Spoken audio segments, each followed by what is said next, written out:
Hello बच्चों, कैसे हैं आप लोग। उम्मीद करता हूँ कि आप लोग बहुत अच्छे होंगे। आप लोग की पढ़ाई बहुत मस्त चल रही होगी। ध्यान रहे बच्चों, आज का लेक्चर नंबर 5 है, जिसमें हम बच्चों एनसीईआरटी क्लास 10th के एक्सरसाइज 1.2 के सारे क्वेश्चनों का सोल्यूशन करेंगे बच्चों। ठीक है बच्चों, यदि चैनल पर पहली बार हो तो आप math expert Raghu sir channel को सब्सक्राइब कर लें और बेल आइकन को प्रेस कर लें, ताकि हर वीडियो का नोटिफिकेशन सबसे पहले आपके पास पहुंचे बच्चों। ठीक है बच्चों, आपको मैं बता दूं कि क्लास 12th और 10th का दोनों का लाइव क्लास आने वाले हैं। ठीक है, आपका उसका समय और डेट बता दिया जाएगा बच्चों। ठीक है, तो आप इस चैनल के साथ जुड़े रहेंगे। ठीक है, ऑलरेडी बच्चों यहाँ पर हम एक्सरसाइज 1.2 के क्वेश्चंस लिखे हुए उसको हम सॉल्व करेंगे। ठीक है, ये क्वेश्चंस अपने आप में बहुत इंपॉर्टेंट है, क्योंकि ऐसे प्रश्न यूपी बोर्ड पेपर में पूछे जाते हैं। ठीक है, तो ऐसे प्रश्नों का सोल्यूशन आप जरूर करेंगे बच्चों। ठीक है, तो ध्यान दीजिएगा, यहाँ पर इसको हम सॉल्व करेंगे। तो सबसे पहले बच्चे लिखेंगे सोल्यूशन। ठीक है, लिखेंगे बच्चों, माना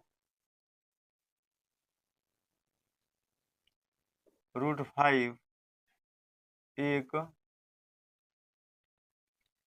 परमेय संख्या है। परमेय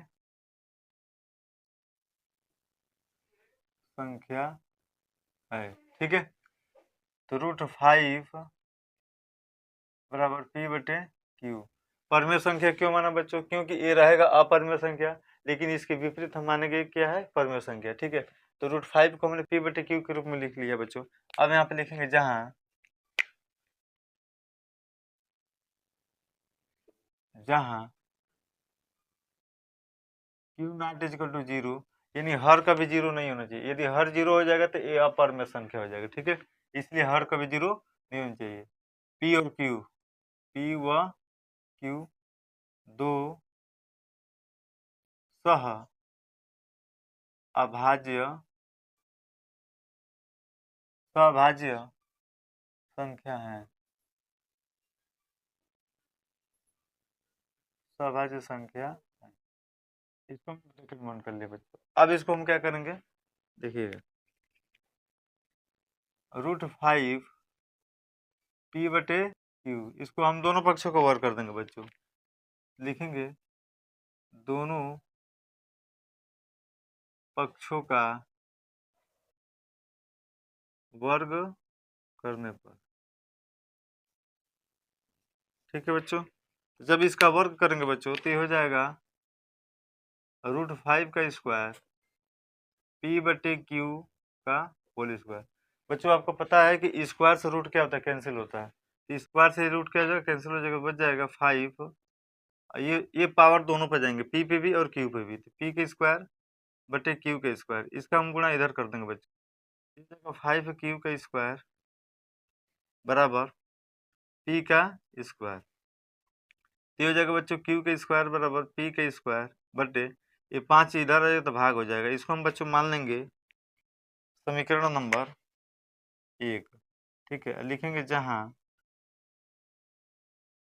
Q एक पूर्णांक है, एक पूर्णांक है। ठीक है बच्चों, यहाँ पर Q अगर पूर्णांक है तो P भी एक क्या होगा, P भी भाज्य संख्या होगा। ठीक है, तो P में 5 से P स्क्वायर में 5 से भाज्य जाएगा। ठीक है, तो 5 P स्क्वायर में जब 5 से भाग जाएगा तो P में भी 5 से भाग जाएगा। ठीक है, तो हम यहाँ पे लिखेंगे अतः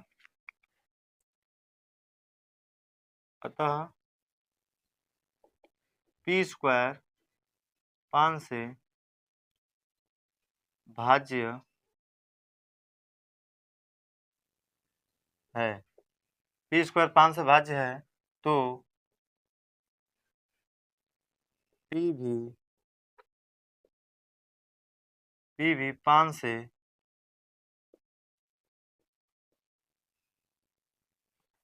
विभाजित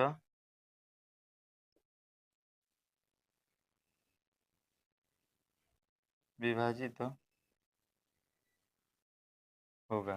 ठीक है, तो यहाँ पर बच्चों देखिएगा, तो इसलिए चूंकि यहाँ पर P की जगह पर ना हम कुछ मानेंगे। ठीक है, यहाँ पर लिखेंगे माना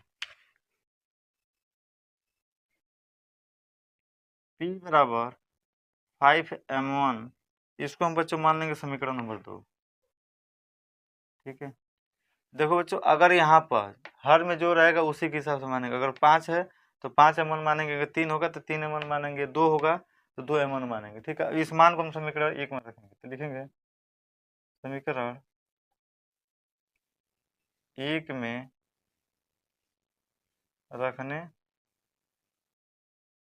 ठीक है, तो रखते हैं बच्चों, तो यहाँ पर हो जाएगा क्यू का स्क्वायर बराबर 5m1 का स्क्वायर बटे कितना 5। ठीक है, यहाँ पे देखिएगा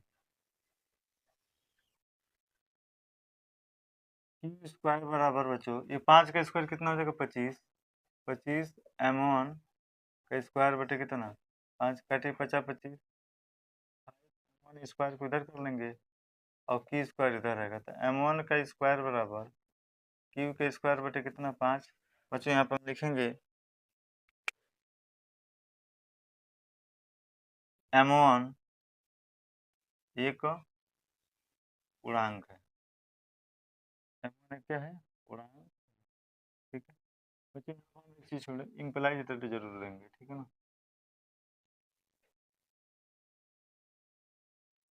ठीक है। अब बच्चों यहाँ पर हम क्या करेंगे, जब ये m1 एक पूर्णांक होगा तो क्यू स्क्वायर 5 से भी भाज्य होगा, तो जब क्यू स्क्वायर 5 से भाज्य होगा तब क्यू भी 5 से भाज्य विभाजित होगा। यहाँ पर लिख लेंगे हम, क्योंकि क्यू स्क्वायर 5 से भाज्य, क्यू स्क्वायर 5 से भाज्य है तो क्यू भी 5 से विभाजित विभाजित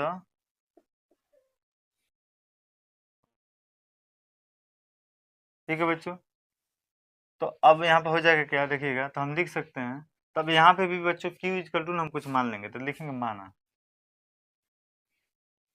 क्यू बराबर यहाँ पर 5m2 मान लीजिए। अब बच्चों इसका नाम दे दीजिए समीकरण नंबर, इसको हम देखो बच्चों इसको नाम देते हैं, देखिएगा समीकरण नंबर 3। ठीक है, यहाँ पे लिखेंगे m1 एक पूर्णांक है, पूर्णांक है। ठीक है, समीकरण नंबर 4। ठीक है बच्चों, एक चीज हम यहाँ पर ध्यान देंगे बच्चों कि यहाँ पर P बराबर है 5m1, ठीक है, Q बराबर है 5m2, तो इन दोनों का कॉमन फैक्टर क्या आ जाएगा, HCF कितना आ जाएगा 5। तो अगर HCF 5 आ गया बच्चों तो इसका मतलब ये सअभाज्य संख्या नहीं होगा।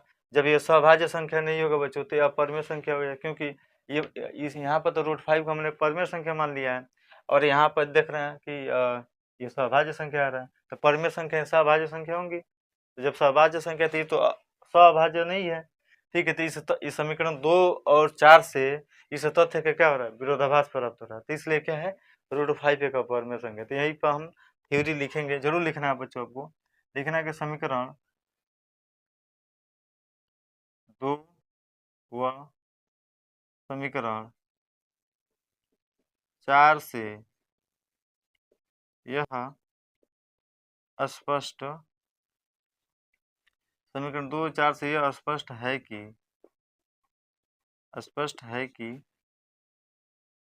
P व Q संख्या 5 की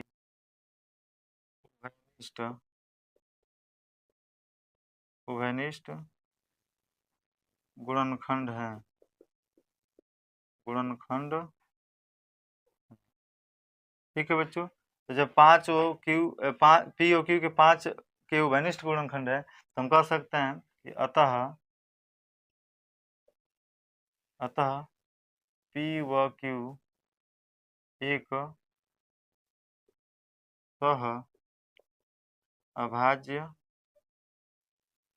सभाज्य संख्या नहीं है। जब बच्चों सभाज्य संख्या नहीं होगा तो ये हमारे जो हमने पूर्व कल्पना किया ये गलत हो गया, फिर लिखेंगे इसलिए हमारी पूर्व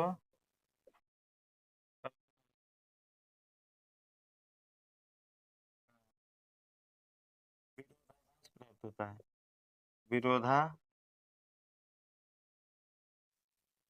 विरोधाभास प्राप्त होता है,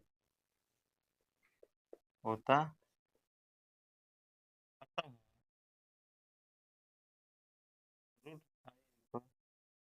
एक अपरिमेय संख्या होगी, अपरिमेय संख्या क्या हो जाएगी? एक अपरिमेय संख्या हो जाएगी बच्चों, ठीक है ना बच्चों। तो इस तरह से इस क्वेश्चन का सोल्यूशन हुआ बच्चों। रूट सिंगल रूट 5 होगा, रूट 3 होगा, रूट 2 होगा, तो वो प्रश्न थोड़ा लॉन्ग जाते हैं, ठीक है ना। ये प्रश्न पेपर में पूछे जाते हैं, ठीक है, जिसमें से रूट 3 मोस्ट इंपोर्टेंट था। ये भी एनसीईआरटी का प्रश्न है, तो ये भी मोस्ट इंपोर्टेंट है, ठीक है ना।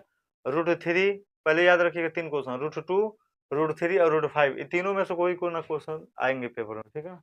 अब देखेंगे प्रश्न नंबर बच्चों दूसरा, ठीक है बच्चों। अब प्रश्न नंबर देखेंगे दूसरा, देखिएगा लिखा है कि सिद्ध कीजिए कि 3 + 2 √5 एक अपरिमेय संख्या है, ठीक है बच्चों। इसमें भी हम क्या करेंगे, इसको मान लेंगे कि परिमेय संख्या है, इसके विपरीत अपरिमेय संख्या है ना, तो इसके विपरीत हम मानेंगे क्या है, परिमेय संख्या, ठीक है। तो लिखिएगा, लिखेंगे सोल्यूशन, ठीक है, लिखेंगे माना 3 + 2 √5 एक परिमेय, एक परिमेय संख्या, एक परिमेय संख्या है। जब बच्चों ये परिमेय संख्या होगा तो 3 + 2 √5 हम लिखेंगे P/Q, ठीक है। तो यहाँ पे लिखेंगे बच्चों, जहाँ Q नॉट इजिकल टू 0, यानी हर जीरो नहीं होना चाहिए। यदि हर जीरो हो जाएगा तो यह अपरिमेय संख्या हो जाएंगे, तो लिखेंगे P व Q दो सह अभाज्य सभाज्य संख्या है, सभाज्य संख्या है, ठीक है। अब बच्चों इसमें देखिए क्या करेंगे, 3 + 2 √5 में P/Q को जैसे कि तैसे लिख, 5 को जैसे कि तैसे लिखेंगे P/Q, इस 3 को इधर लाएंगे तो -3 हो जाएंगे, ठीक है बच्चों। तो इसका एलसीएम ले लेंगे हम लोग, तो 5 - 3 क्यू पूरे के बटे कितना हो जाएगा, क्यू, तो √5 5 - 3 क्यू पूरे के बटे बच्चों गुणा है, तो इधर आएगा तो भाग होगा, तो 2 क्यू हो जाएगा, ठीक है। इसको बच्चों हम मान लेंगे समीकरण नंबर 1, ठीक है, इसको मानेंगे समीकरण नंबर 1, ठीक है। ब्रैकेट में लिखेंगे, जहाँ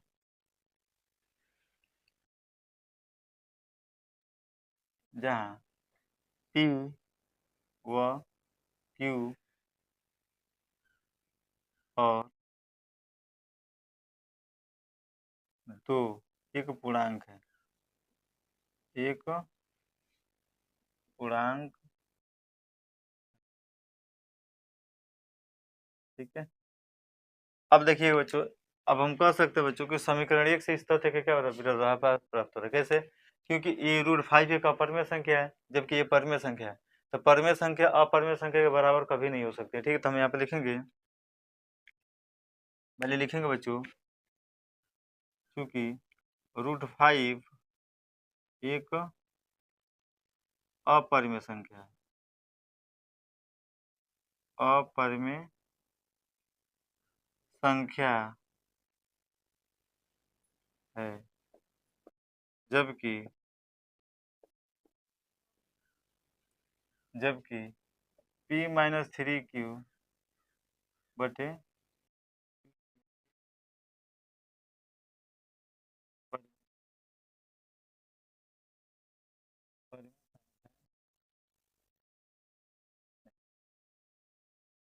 ठीक है। तो हम कह सकते हैं बच्चों कि √5 जो होगा वो नॉट इक्वल टू होगा कोई भी अपरिमेय संख्या के बराबर नहीं होती है, ऐसे लिख देंगे। ठीक है, तो यहाँ पे लिखेंगे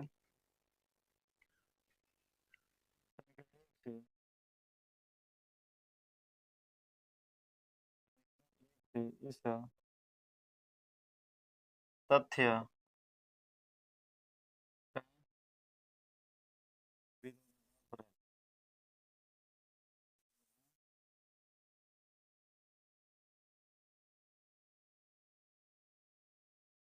प्राप्त होता है, प्राप्त होता है। यह हमारी पूर्व कल्पना के अनुसार हुआ है, अनुसार हुआ है।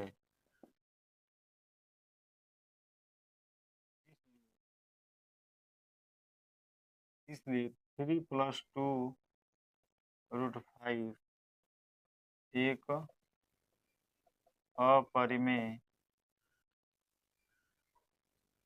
अपरिमेय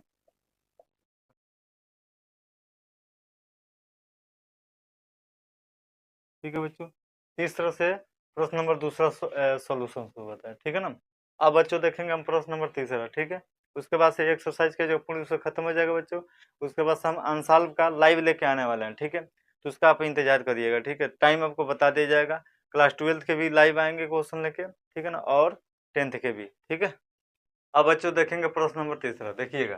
सबसे पहले बच्चों यहाँ पे लिखेंगे सोल्यूशन। ठीक है, सोल्यूशन करेंगे बच्चों। 1/√2 एक अपरिमेय संख्या, तो इसको हम मान लेंगे कि अपरिमेय संख्या। ठीक है, यहाँ पे लिखेंगे माना माना 1/√2 परिमेय संख्या है, परिमेय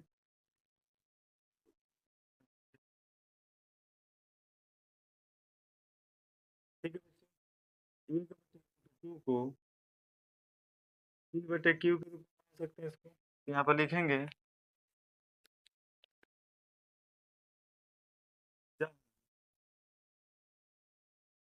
इक्वल टू 0। ठीक है, इसको लिखेंगे P व Q दो सह अभाज्य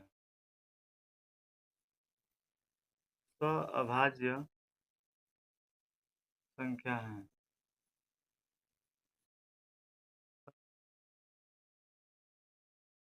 देखिए यहाँ पर थोड़ा सा इसको हम क्या करेंगे, 1/√2 में हटाने के लिए, रूट को हटाने के नीचे भी √2 से गुणा कर देंगे, ऊपर भी √2 से गुणा कर देंगे, तो ये हो जाएगा P/, कितना Q।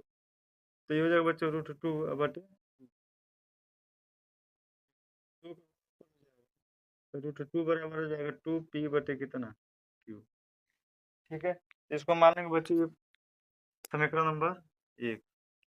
ठीक है, यहाँ पर हम दे देंगे इम्प्लाइज। ठीक है, तो अब लिखेंगे बच्चों यहाँ पर कि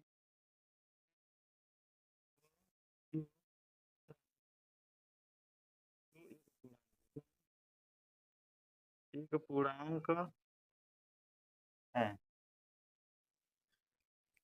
ठीक है बच्चों, जब पूर्णांक है तो ये √2 क्या है, अपरिमेय संख्या हो जाएगा, ये परिमेय संख्या है। तो जबकि परिमेय संख्या अपरिमेय संख्या बराबर नहीं होती, तो इसको लिखेंगे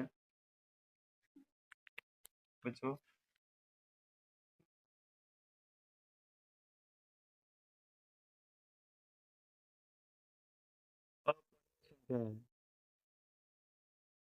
अपरिमेय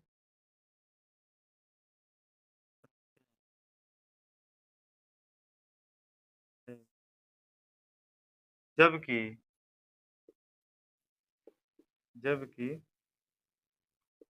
2P/Q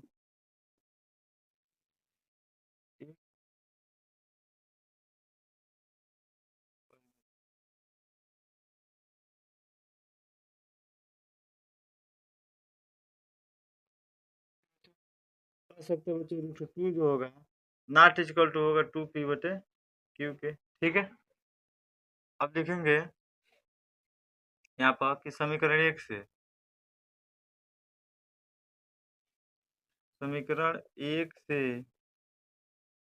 इस तथ्य का विरोधाभास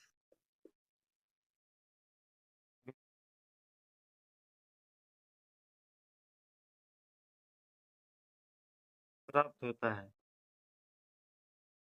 प्राप्त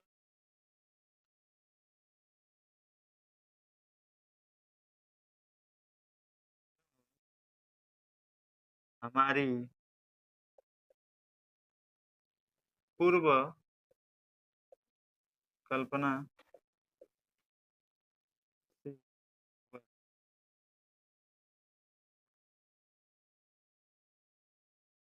इसलिए 1/√2 एक अपरिमेय संख्या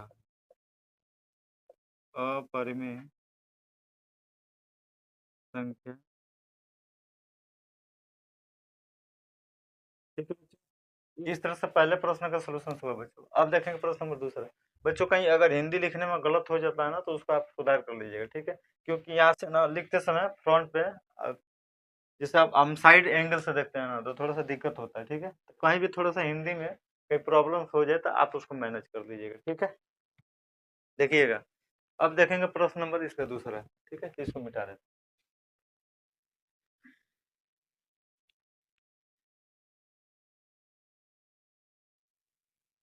दूसरा देखिएगा, तो यहाँ पे लिखेंगे इसका सोल्यूशन। बच्चों ये भी एक अपरिमेय संख्या, तो इसको मान लेंगे परिमेय संख्या, तो लिखेंगे माना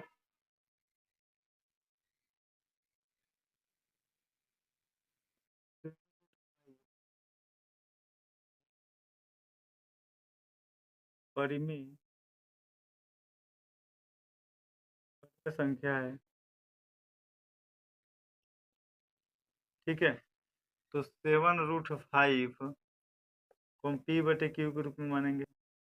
यहाँ वही बात लिखेंगे फिर से, q0 = 0, p/q दो सह अभाज्य संख्या है।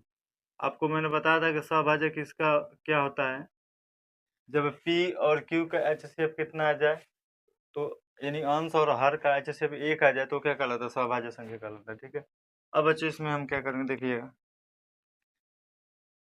7√5 बराबर p/q, तो यहाँ पर √5 बराबर हो जाएगा ये 7 इधर गुणा में लग जाएगा हर में, तो 7 q हो जाएगा। इसको हम दे देंगे बच्चों समीकरण नंबर 2 ना।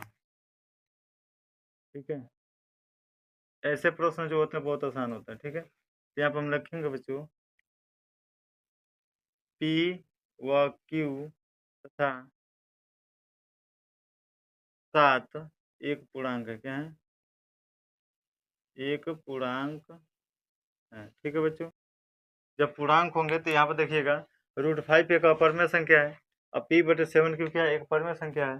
ठीक है, तो अपरिमेय संख्या की कभी भी परिमेय संख्या के बराबर नहीं हो सकती, लिखेंगे यहाँ पर क्योंकि √5 एक परिमेय संख्या है, सॉरी अपरिमेय संख्या है, अपरिमेय संख्या है, जबकि जबकि p/7 एक परिमेय संख्या है, परिमेय संख्या है। ठीक है, यहाँ पे हम लिखेंगे √5 नॉट इक्वल टू p/7 फिर से यहाँ पर लिखेंगे समीकरण 1 से, समीकरण 1 से इस तथ्य का विरोधाभास प्राप्त होता है। विरोधाभास प्राप्त होता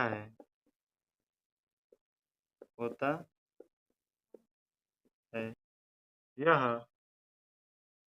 हमारी पूर्व कल्पना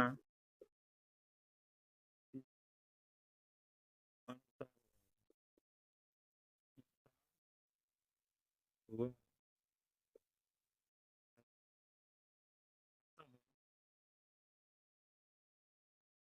अतः 7√5 एक अपरिमेय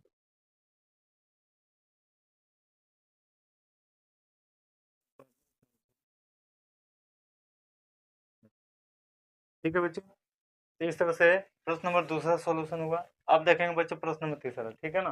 तो इस सारे प्रश्नों का बच्चों आप सॉल्यूशन करते रहिएगा, ठीक है। इसमें इस चैप्टर से 5 नंबर के आते हैं, इससे ज्यादा नहीं आएंगे, ठीक है ना। इससे ज्यादा कोई भी नहीं मत करना, ठीक है। अब देखिएगा क्वेश्चन नंबर तीसरा।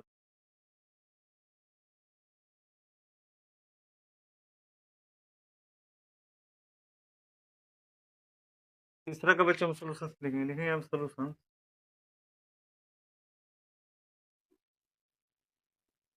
ये भी एक क्या है, अपरिमेय। देखो बच्चों एक बात हमेशा याद रखना, जब किसी अपरिमेय संख्या के साथ किसी परिमेय संख्या का जोड़ा या घटाया जाता है, ठीक है ना, तो वो अपरिमेय संख्या ही होती है, ठीक है। ये एक अपरिमेय संख्या है, ठीक है। तो मान लेंगे अपरिमेय संख्या, लेकिन इसके विपरीत मानेंगे परिमेय संख्या, तो लिखेंगे माना 6 + √2 एक परिमेय संख्या है, ठीक है बच्चों। तो 6 + √2 बराबर P/Q, ठीक है। यहाँ पर बच्चों हम लिखेंगे Q0 = 0, जहाँ P व Q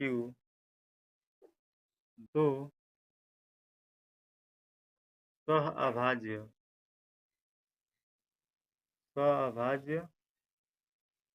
संख्या है, सभाज्य संख्या है, ठीक है। देखिएगा सभाज्य संख्या है। तो अब इसको हम आगे बढ़ाएंगे प्रोसेस को, देखिए 6 + √2 बराबर P/Q। तो √2 बराबर हो जाएगा P/Q -6/1 कर लेंगे। तो √2 बराबर हो जाएगा बच्चों P, कैल्शियम लेंगे बच्चों, तो Q का गुणा 6 में हो जाएगा, तो ठीक है ना। ये 6Q/, कितना हो जाएगा Q। कैसे होगा मैं बता दे रहा हूँ। Q और 1 कैल्शियम लेंगे तो कितना होगा Q हो जाएगा, तो Q से भाग देंगे, Q बार में तो एक बार में कटेगा, तो 1 से गुणा P में हो तो P हो जाएगा। माइनस है तो माइनस, 1 से भाग देंगे Q बार में, तो Q से गुणा कितना होगा 6। इसको मान लेंगे समीकरण नंबर।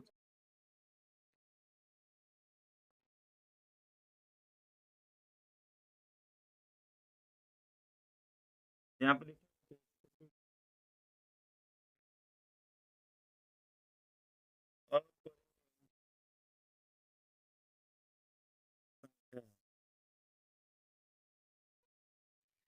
जबकि P - 6Q बटे परिमेय संख्या,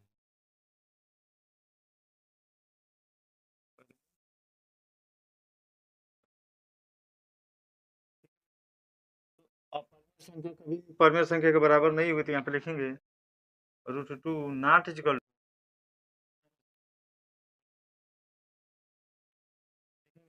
1 से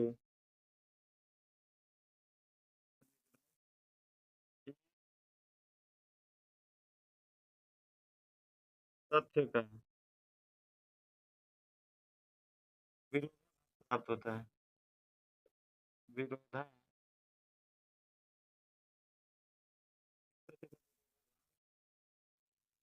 प्राप्त होता है। यह हमारी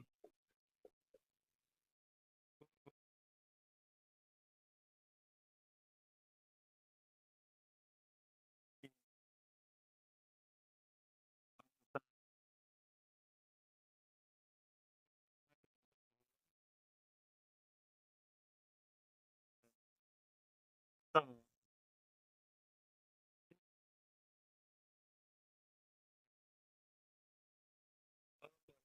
हम्म।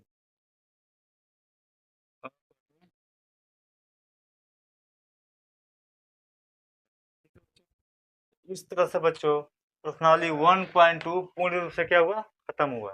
ठीक है, अब बच्चों हम लेक्चर जब आएगा मतलब अगला लेक्चर जो होगा ना बच्चों, उसमें होगा बहुपद। ठीक है, अब बहुपद की तैयारी में लग जाइए, क्योंकि एक चैप्टर हम खत्म कर दिए हैं। आपका अपने channel math expert Raghu sir channel पर मिल जाएगा बच्चों। और बच्चों ये बात ध्यान रहे, एक इम्पोर्टेंट सूचना सभी बच्चों के लिए कि हम अनसॉल्व क्लास 10th का लाइव लेकर आने वाले हैं। ठीक है, टाइम रहेगा बच्चों 4 AM से लेके 5 AM तक। ठीक है, फिर से टाइम सुन लीजिएगा, 4 AM से लेके 5 AM तक रहेगा बच्चों, यानी 1 घंटे की लाइव क्लास होगी जिसमें सभी बच्चे जुड़ेंगे। ठीक है, क्योंकि बच्चों अनसॉल्व कम से कम 3-4 सेट तो अनसॉल्व का पढ़ना ही चाहिए। ठीक है, ठीक है, तो आप आइए और हमारे चैनल से math expert Raghu sir channel से जुड़िए और सभी बच्चों के पास ये वीडियो शेयर कर दीजिए ताकि उन बच्चों को भी पता चल जाए। तो मिलते हैं बच्चों नेक्स्ट वीडियो में। Thanks for watching.